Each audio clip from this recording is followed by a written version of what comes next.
Welcome to 5 Minute Morning, your daily bite-sized encouragement and food for thought to help you start your morning off on the right foot. Hey, good morning. So I want to be real with you this morning. I'm in the middle of just walking by faith and trusting God, all while going through just a big life transition where a lot of things are in the unknown, and I'm having to leave and say goodbye and close a chapter of a lot of things that I really, really love. And all while doing that, I also feel called to create, to put things like this out daily. And this is a new muscle for me to exercise,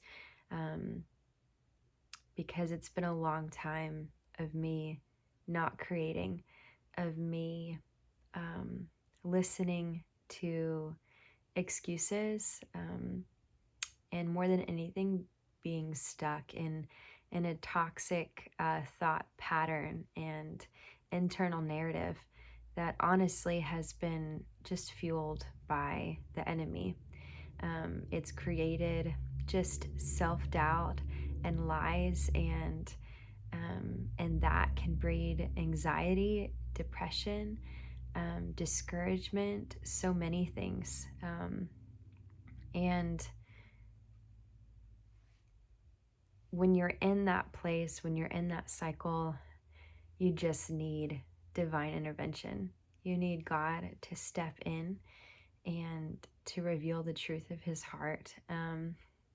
But that's what I'm living out currently, of just walking each day with him and exercising this new muscle of creating and putting things out, and then trusting him with the result.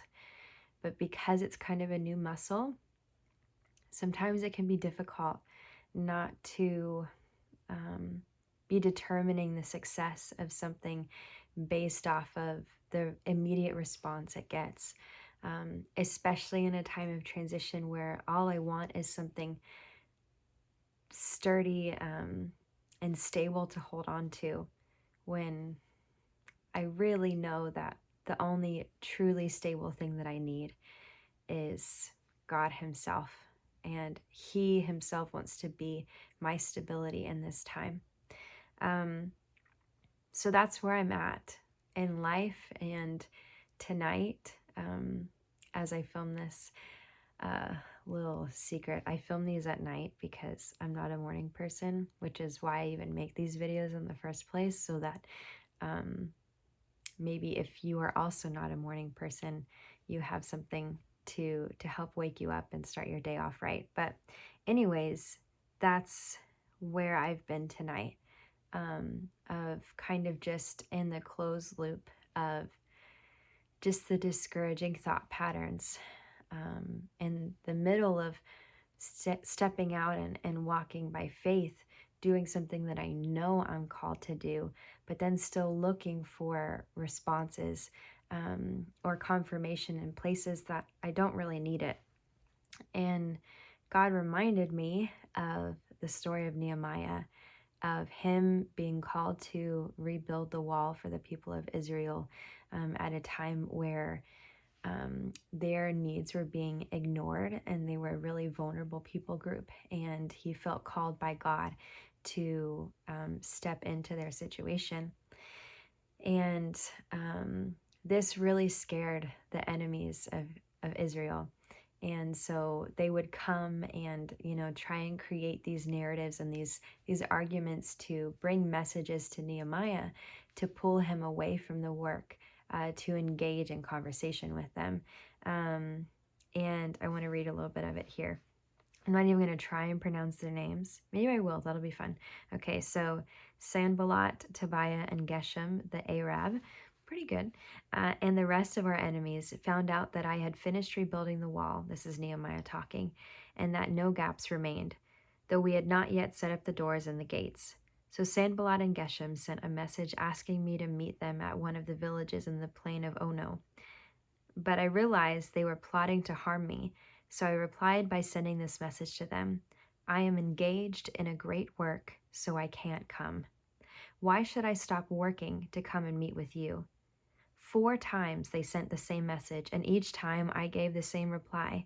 The 5th time, Sanballat's servant came with an open letter in his hand, and this is what it said. There's a rumor among the surrounding nations, and Geshem tells me it is true that you and the Jews are planning to rebel, and that is why you are rebuilding the wall. According to his reports, you plan to be their king. He also reports that you have appointed prophets in Jerusalem to proclaim about you. Look, there is a king in Judah. You can be very sure that this report will get back to the king, so I suggest that you come and talk it over with me. I replied, there is no truth in any part of your story. You are making up the whole thing. And I love this part. It says, they were just trying to intimidate us, imagining that they could discourage us and stop the work.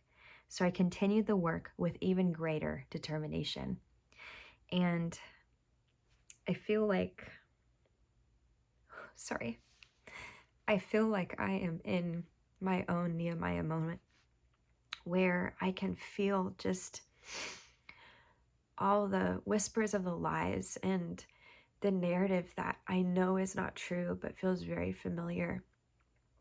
And it's easy to want to engage with that chatter that we're all familiar with, whether it's just all of the baiting that goes on in social media to get you to respond, or it's, maybe not actual people, it's just the thoughts, the critical thoughts that exist within your own head, baiting you to come away from what you're called to do, to engage in conversation and to shift your focus.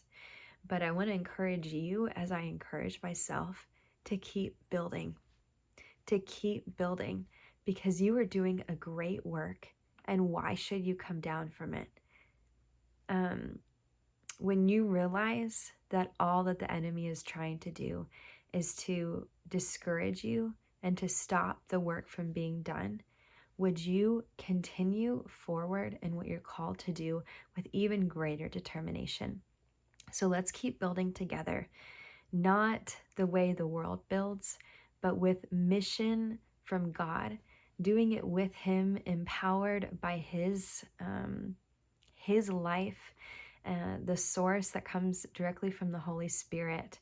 And would you continue to move forward today, knowing that you are engaged in a great work, and why should you stop it?